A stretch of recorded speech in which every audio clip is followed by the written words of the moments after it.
Hi everyone, this is Robert. Welcome to The Well-Told Tale. Every week we bring you the finest science fiction and fantasy stories ever written. We return to Dracula by Bram Stoker, and Whitby, scene of that dramatic storm and beaching of the Demeter last time. The mysteries keep coming. What was that great dog seen racing from the Demeter? What's up with Dr. Seward's patient, Renfield? Why is Lucy Westenra sleepwalking so much? And where is Jonathon Harker? It's time to pull up a chair, relax, and enjoy part 6 of Dracula by Bram Stoker. Chapter 8, Mina Murray's Journal. Same day, 11 o'clock p.m. Oh, but I am tired. If it were not that I had made my diary a duty, I should not open it tonight. We had a lovely walk. Lucy, after a while, was in gay spirits, owing, I think, to some dear cows who came nosing towards us in a field close to the lighthouse and frightened the wits out of us. I believe we forgot everything except, of course, personal fear, and it seemed to wipe the slate clean and give us a fresh start. We had a capital severe tea at Robin Hood's Bay in a sweet little old-fashioned inn, with a bow window right over the seaweed-covered rocks of the Strand. I believe we should have shocked the new woman with our appetites. Men are more tolerant, bless them. Then we walked home with some, or rather many, stoppages to rest, and with our hearts full of a constant dread of wild bulls. Lucy was really tired, and we intended to creep off to bed as soon as we could. The young curate came in, however, and Mrs. Westenra asked him to stay for supper. Lucy and I had both a fight for it with the dusty miller. I knew it was a hard fight on my part, and I am quite heroic. I think that some day the bishops must get together and see about breeding up a new class of curates who don't take supper, no matter how they may be pressed to, and who will know when girls are tired. Lucy is asleep now, and breathing softly. She has more colour in her cheeks than usual, and looks, oh, so sweet.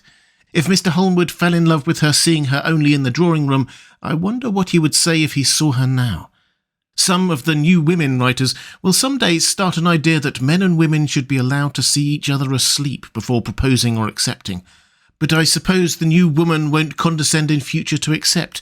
She will do the proposing herself, and a nice job she will make of it too. There's some consolation in that. I am so happy tonight because dear Lucy seems better.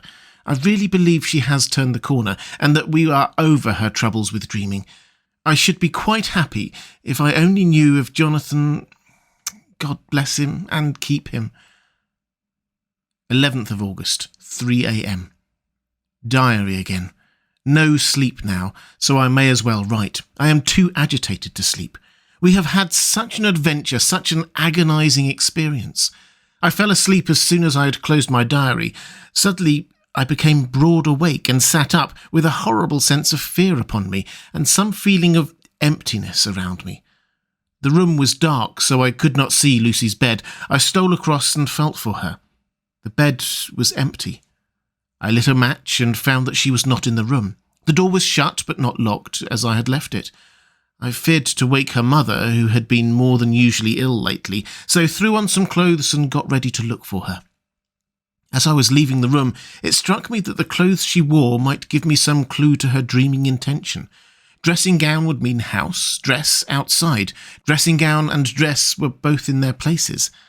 Thank God, I said to myself, she cannot be far, as she is only in her nightdress. I ran downstairs and looked in the sitting room. Not there. Then I looked in all the other rooms of the house, with an ever-growing fear chilling my heart. Finally I came to the hall door and found it open. It was not wide open, but the catch of the lock had not caught. The people of the house are very careful to lock the door every night, so I feared that Lucy must have gone out as she was. There was no time to think of what might happen. A vague, overmastering fear obscured all details. I took a big, heavy shawl and ran out. The clock was striking 1 as I was in the crescent, and there was not a soul in sight. I ran along the north terrace, but could see no sign of the white figure which I expected. At the edge of the west cliff above the pier, I looked across the harbour to the east cliff, in the hope or fear, I don't know which, of seeing Lucy in our favourite seat. There was a bright full moon, with heavy black driving clouds which threw the whole scene into a fleeting diorama of light and shade as they sailed across.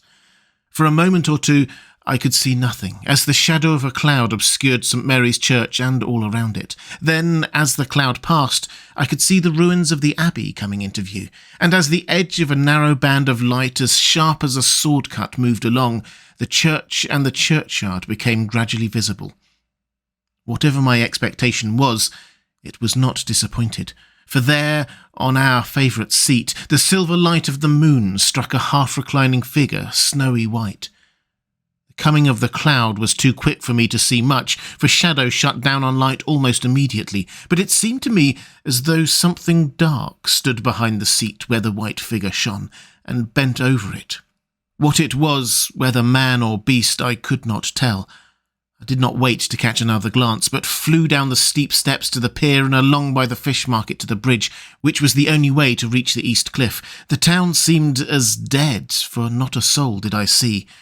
I rejoiced that it was so, for I wanted no witness of poor Lucy's condition. The time and distance seemed endless, and my knees trembled and my breath came laboured as I toiled up the endless steps to the abbey. I must have gone fast, and yet it seemed to me as if my feet were weighted with lead, and as though every joint in my body were rusty. When I got almost to the top, I could see the seat and the white figure, for I was now close enough to distinguish it even through the spells of shadow. There was undoubtedly something long and black bending over the half-reclining white figure. I called in fright, "Lucy! Lucy!" And something raised a head, and from where I was I could see a white face and red, gleaming eyes. Lucy did not answer, and I ran on to the entrance of the churchyard. As I entered, the church was between me and the seat, and for a moment or so I lost sight of her. When I came in view again, the cloud had passed, and the moonlight struck so brilliantly that I could see Lucy half reclining, with her head lying over the back of the seat. She was quite alone, and there was no sign of any living thing about. When I bent over her, I could see that she was still asleep. Her lips were parted, and she was breathing, not softly as usual with her, but in long, heavy gasps, as though striving to get her lungs full at every breath. As I came close, she put up her hand in her sleep, and pulled the collar of her nightdress close around her throat. Whilst she did so, there came a little shudder through her, as though she felt the cold. I flung the warm shawl over her and drew the edges tight around her neck, for I dreaded lest she could get some deadly chill from the night air, unclad as she was. I feared to wake her all at once, so, in order to have my hands free that I might help her, I fastened the shawl at her throat with a big safety pin. But I must have been clumsy in my anxiety and pinched or pricked her with it, for by and by, when her breathing became quieter, she put her hand to her throat and moaned.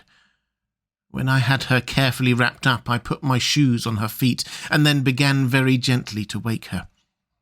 At first she did not respond, but gradually she became more and more uneasy in her sleep, moaning and sighing occasionally. At last, as time was passing fast and for many other reasons I wished to get her home at once, I shook her more forcibly, till finally she opened her eyes and awoke. She did not seem surprised to see me, as of course she did not realise all at once where she was. Lucy always wakes prettily, and even at such a time when her body must have been chilled with cold, and her mind somewhat appalled at waking unclad in a churchyard at night, she did not lose her grace. She trembled a bit and clung to me. When I told her to come at once with me home, she rose without a word, with the obedience of a child. As we passed along, the gravel hurt my feet, and Lucy noticed me wince. She stopped and wanted to insist upon taking my shoes, but I would not. However, when we got to the pathway outside the churchyard, where there was a puddle of water remaining from the storm, I daubed my feet with mud, using each foot in turn on the other, so that as we went home no one, in case we should meet anyone, should notice my bare feet.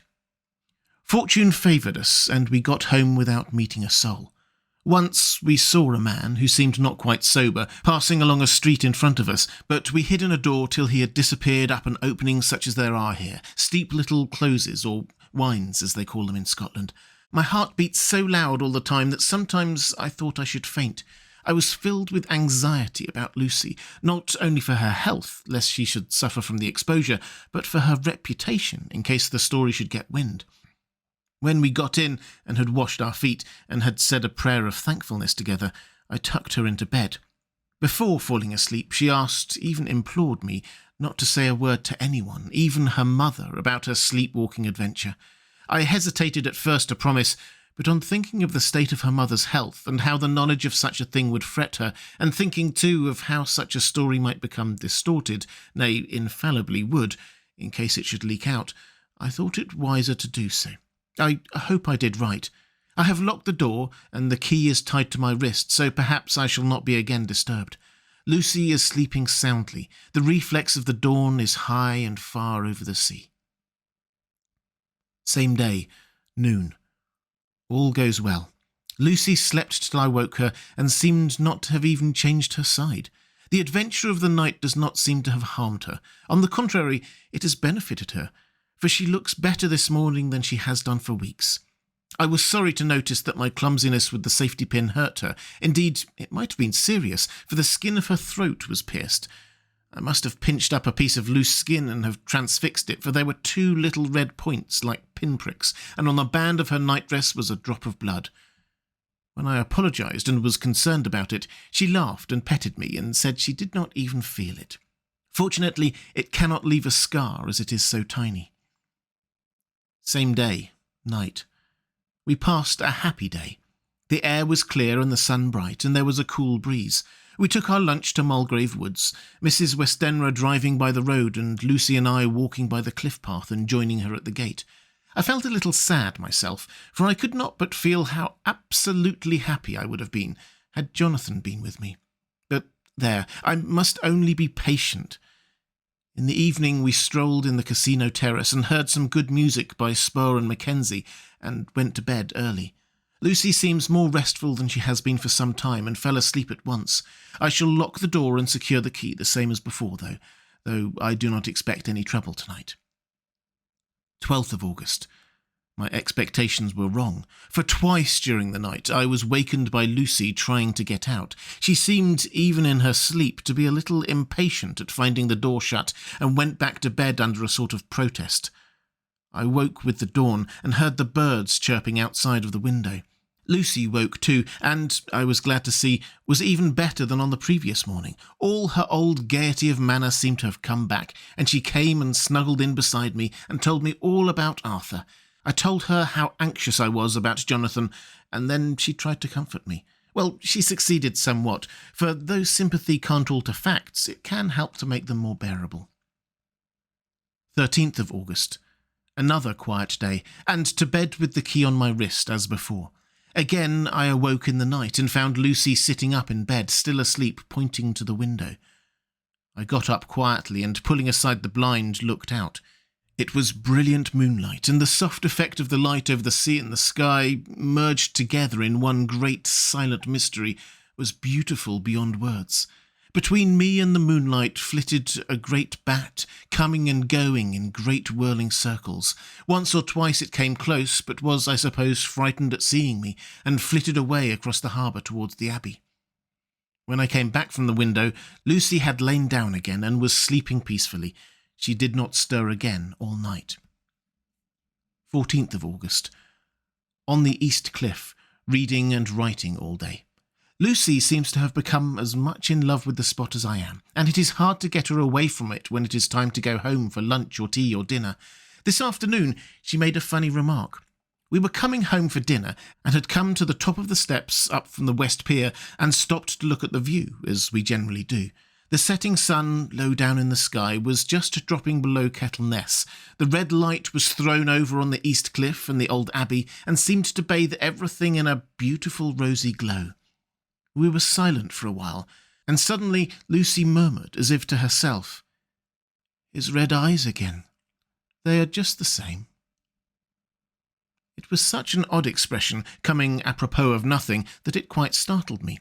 I slewed round a little, so as to see Lucy well without seeming to stare at her, and saw that she was in a half-dreamy state, with an odd look on her face that I could not quite make out, so I said nothing but followed her eyes.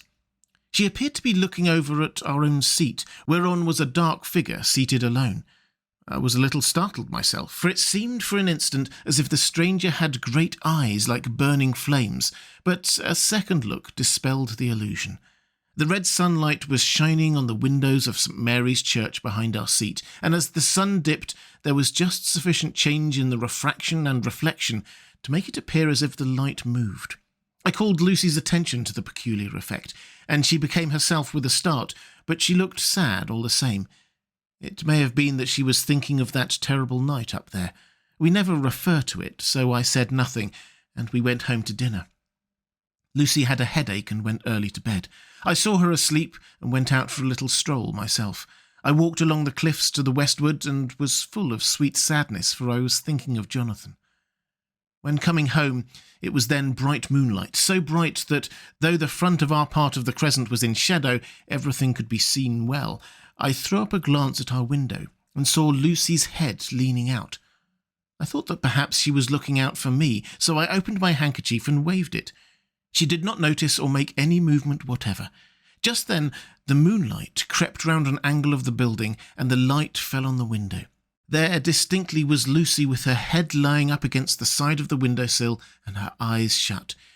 She was fast asleep, and by her, seated on the windowsill, was something that looked like a good-sized bird. I was afraid she might get a chill, so I ran upstairs, but as I came into the room, she was moving back to her bed, fast asleep and breathing heavily. She was holding her hand to her throat as though to protect it from cold. I did not wake her, but tucked her up warmly. I have taken care that the door is locked and the window securely fastened. She looks so sweet as she sleeps, but she is paler than is her wont, and there is a drawn, haggard look under her eyes which I do not like. I fear she is fretting about something. I wish I could find out what it is. 15th of August. Rose later than usual. Lucy was languid and tired, and slept on after we had been called. We had a happy surprise at breakfast. Arthur's father is better and wants the marriage to come off soon. Lucy is full of quiet joy, and her mother is glad and sorry at once. Later on in the day she told me the cause. She is grieved to lose Lucy as her very own, but is rejoiced that she is soon to have someone to protect her. Poor, dear, sweet lady. She confided to me that she has got her death warrant. She has not told Lucy, and made me promise secrecy. Her doctor told her that within a few months at most she must die, for her heart is weakening. At any time, even now, a sudden shock would be almost sure to kill her. We were wise to keep from her the affair of the dreadful night of Lucy's sleepwalking. 17th of August. No diary for 2 whole days. I have not had the heart to write. Some sort of shadowy pall seems to be coming over our happiness. No news from Jonathon, and Lucy seems to be growing weaker, whilst her mother's hours are numbering to a close. I do not understand Lucy's fading away as she is doing. She eats well and sleeps well and enjoys the fresh air, but all the time the roses in her cheeks are fading, and she gets weaker and more languid day by day. At night I hear her gasping as if for air. I keep the key of our door always fastened to my wrist at night, but she gets up and walks about the room and sits at the open window. Last night I found her leaning out when I woke up, and when I tried to wake her, I could not. She was in a faint. When I managed to restore her, she was as weak as water and cried silently between long, painful struggles for breath. When I asked her how she came to be at the window, she shook her head and turned away. I trust her feeling ill may not be from that unlucky prick of the safety pin. I looked at her throat just now as she lay asleep, and the tiny wounds seem not to have healed. They are still open, and if anything, larger than before, and the edges of them are faintly white. They are like little white dots with red centres. Unless they heal within a day or 2, I shall insist on the doctor seeing about them. Letter, Samuel F. Billington and Sons Solicitors, Whitby, to Messrs. Carter, Patterson and Co., London. 17th of August. Dear Sirs, herewith please receive invoice of goods sent by Great Northern Railway. Same are to be delivered at Carfax, near Purfleet, immediately on receipt at Goods Station, King's Cross. The house is at present empty, but enclosed please find keys, all of which are labelled. You will please deposit the boxes, 50 in number, which form the consignment, in the partially ruined building forming part of the house and marked A on rough diagram enclosed. Your agent will easily recognise the locality, as it is the ancient chapel of the mansion. The goods leave by the train at 9:30 tonight and will be due at King's Cross at 4:30 tomorrow afternoon. As our client wishes the delivery made as soon as possible, we shall be obliged by your having teams ready at King's Cross at the time named and forthwith conveying the goods to destination. In order to obviate any delays possible through any routine requirements as to payment in your departments, we enclose cheque herewith for £10, receipt of which please acknowledge. Should the charge be less than this amount, you can return balance. If greater, we shall at once send cheque for difference on hearing from you. You are to leave the keys on coming away in the main hall of the house, where the proprietor may get them on his entering the house by means of his duplicate key. Pray do not take us as exceeding the bounds of business courtesy in pressing you in all ways to use the utmost expedition. We are, dear sirs, faithfully yours, Samuel F. Billington and Son. Letter, Messrs. Carter, Patterson and Co. London, to Messrs. Billington and Son, Whitby, 21st of August. Dear Sirs, we beg to acknowledge £10 received and to return cheque £1 17 shillings and 9pence, amount of overplus, as shown in receipted account herewith. Goods are delivered in exact accordance with instructions, and keys left in parcel in main hall, as directed. We are, dear sirs, yours respectfully, Pro Carter, Patterson and Co. Mina Murray's Journal, 18th of August. I am happy today, and write sitting on the seat in the churchyard. Lucy is ever so much better. Last night she slept well all night and did not disturb me once. The roses seem coming back already to her cheeks, though she is still sadly pale and wan-looking. If she were in some way anemic, I could understand it, but she is not. She is in gay spirits and full of life and cheerfulness. All the morbid reticence seems to have passed from her, and she has just reminded me, as if I needed any reminding, of that night, and that it was here on this very seat I found her asleep. As she told me, she tapped playfully with the heel of her boot on the stone slab and said, "My poor little feet didn't make much noise then. I dare say poor old Mr. Swales would have told me that it was because I didn't want to wake up Geordie." As she was in such a communicative humour, I asked her if she had dreamed at all that night. Before she answered, that sweet puckered look came into her forehead, which Arthur, I call him Arthur from her habit, says he loves, and indeed I don't wonder that he does. Then she went on in a half-dreaming kind of way, as if trying to recall it to herself. "I didn't quite dream, but it all seemed to be real. I only wanted to be here in this spot. I don't know why, for I was afraid of something. I don't know what. I remember, though I suppose I was asleep, passing through the streets and over the bridge. A fish leapt as I went by, and I leaned over to look at it, and I heard a lot of dogs howling. The whole town seemed as if it must be full of dogs, all howling at once, as I went up the steps. Then I had a vague memory of something long and dark with red eyes, just as we saw in the sunset, and something very sweet and very bitter all around me at once, and then I seemed sinking into deep green water, and there was a singing in my ears, as I have heard there is to drowning men, and then everything seemed passing away from me. My soul seemed to go out from my body and float about in the air. I seem to remember that once the West Lighthouse was right under me, and there was a sort of agonised feeling, as if I were in an earthquake, and I came back, and I found you shaking my body. I saw you do it before I felt you." Then she began to laugh. It seemed a little uncanny to me, and I listened to her breathlessly. I did not quite like it, and I thought it better not to keep her mind on the subject, so we drifted on to other subjects, and Lucy was like her old self again. When we got home, the fresh breeze had braced her up, and her pale cheeks were really more rosy. Her mother rejoiced when she saw her, and we all spent a very happy evening together. 19th of August. Joy, joy, joy, although not all joy. At last, news of Jonathon. The dear fellow has been ill, that is why he did not write. I am not afraid to think it or say it, now that I know. Mr. Hawkins sent me on the letter and wrote himself, oh so kindly. I am to leave in the morning and to go over to Jonathon, and to help to nurse him if necessary, and to bring him home.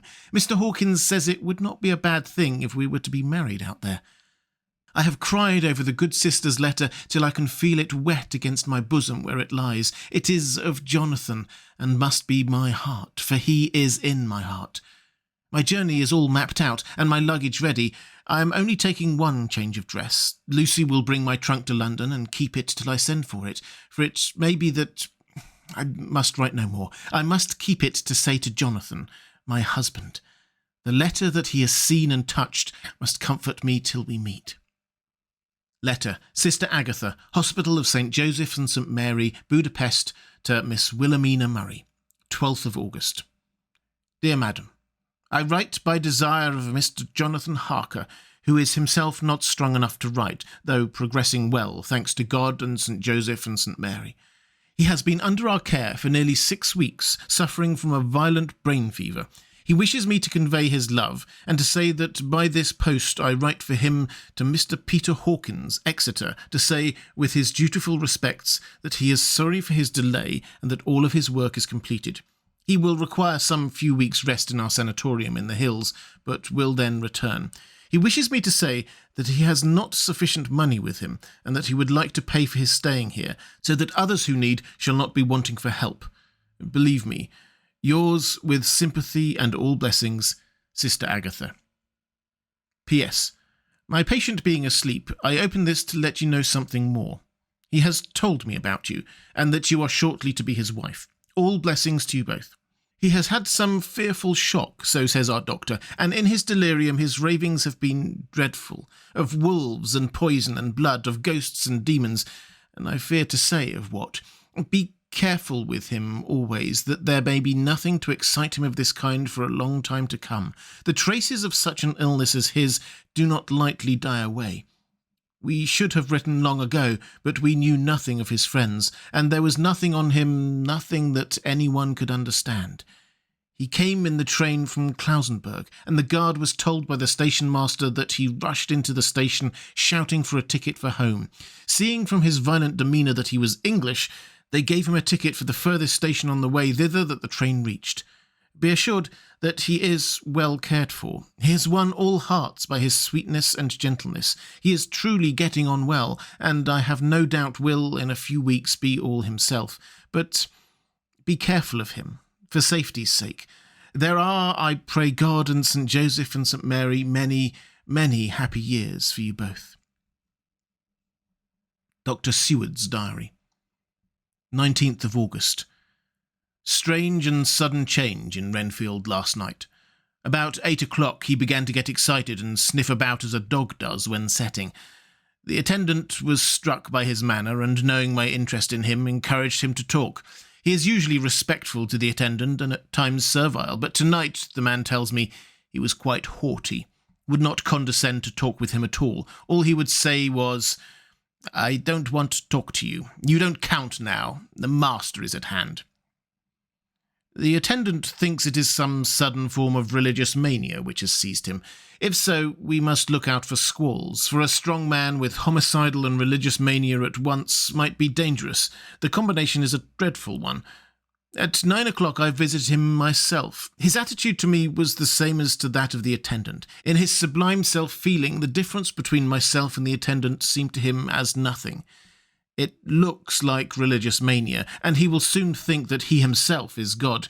These infinitesimal distinctions between man and man are too paltry for an omnipotent being. How these madmen give themselves away. The real God taketh heed lest a sparrow fall, but the God created from human vanity sees no difference between an eagle and a sparrow. Oh, if men only knew. For half an hour or more, Renfield kept getting excited in greater and greater degree. I did not pretend to be watching him, but I kept strict observations all the same. All at once that shifty look came into his eyes, which we always see when a madman has seized an idea, and with it the shifty movement of the head and back which asylum attendants come to know so well. He became quite quiet, and went and sat at the edge of his bed resignedly, and looked into space with lacklustre eyes. I thought I would find out if his apathy were real or only assumed, and tried to lead him to talk of his pets, a theme which had never failed to excite his attention. At first he made no reply, but at length he said testily, "Bother them all, I don't care a pin about them." "What?" I said. "You don't mean to tell me that you don't care about spiders?" Spiders at present are his hobby, and the notebook is filling up with columns of small figures. To this he answered enigmatically, "The bride-maidens rejoice the eyes that wait the coming of the bride, but when the bride draweth nigh, then the maidens shine not to the eyes that are filled." He would not explain himself, but remained obstinately seated on his bed all the time I remained with him. I am weary tonight and low in spirits. I cannot but think of Lucy and how different things might have been. If I don't sleep at once, chloral, the modern Morpheus, C2HCl3OH2O, I must be careful not to let it grow into a habit. No, I shall take none tonight. I have thought of Lucy, and I shall not dishonour her by mixing the two. If need be, tonight shall be sleepless. Later. Glad I made the resolution, gladder that I kept to it. I had lain tossing about and had heard the clock strike only twice when the night watchman came to me, sent up from the ward to say that Renfield had escaped. I threw on my clothes and ran down at once. My patient is too dangerous a person to be roaming about. Those ideas of his might work out dangerously with strangers. The attendant was waiting for me. He said he had seen him not 10 minutes before, seemingly asleep in his bed, when he had looked through the observation trap in the door. His attention was called by the sound of the window being wrenched out. He ran back and saw his feet disappear through the window, and had at once sent up for me. He was only in his night gear and cannot be far off. The attendant thought it would be more useful to watch where he should go than to follow him, as he might lose sight of him whilst getting out of the building by the door. He is a bulky man, and couldn't get through the window. I am thin, so with his aid I got out, but feet foremost, and as we are only a few feet above ground, landed unhurt. The attendant told me the patient had gone to the left and had taken a straight line, so I ran as quickly as I could. As I got through the belt of trees, I saw a white figure scale the high wall which separates our grounds from those of the deserted house. I ran back at once, told the watchman to get 3 or 4 men immediately and follow me into the grounds of Carfax, in case our friend might be dangerous. I got a ladder myself, and crossing the wall, dropped down on the other side. I could see Renfield's figure just disappearing behind the angle of the house, so I ran after him. On the far side of the house, I found him pressed close against the old iron-bound oak door of the chapel. He was talking, apparently, to someone, but I was afraid to go near enough to hear what he was saying, lest I might frighten him and he should run off. Chasing an errant swarm of bees is nothing to following a naked lunatic when the fit of escaping is upon him. After a few minutes, however, I could see that he did not take note of anything around him, and so ventured to draw nearer to him, the more so as my men had now crossed the wall and were closing him in. I heard him say, "I am here to do your bidding, master. I am your slave, and you will reward me, for I shall be faithful. I have worshipped you long and afar off. Now that you are near, I await your commands, and you will not pass me by, will you, my dear master, in your distribution of good things?" He is a selfish old beggar anyhow. He thinks of the loaves and fishes even when he believes he is in a real presence. His manias make a startling combination. When we closed in on him, he fought like a tiger. He is immensely strong, for he was more like a wild beast than a man. I never saw a lunatic in such a paroxysm of rage before, and I hope I shall not again. It is a mercy that we have found out his strength and his danger in good time. With strength and determination like this, he might have done wild work before he was caged. He is safe now, at any rate. Jack Shepherd himself couldn't get free from the strait waistcoat that keeps him restrained, and he's chained to the wall of the padded room. His cries are at times awful, but the silences that follow are more deadly still, for he means murder in every turn and movement. Just now he spoke coherent words for the first time. "I shall be patient, master. It is coming, coming, coming."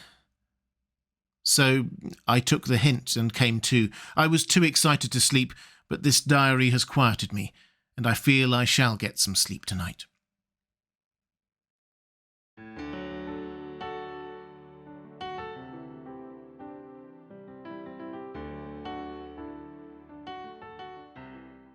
And welcome back. I hope you enjoyed part 6 of Dracula.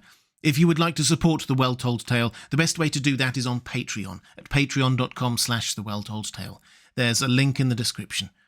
I'll be back next time with part 7. I hope you can join me.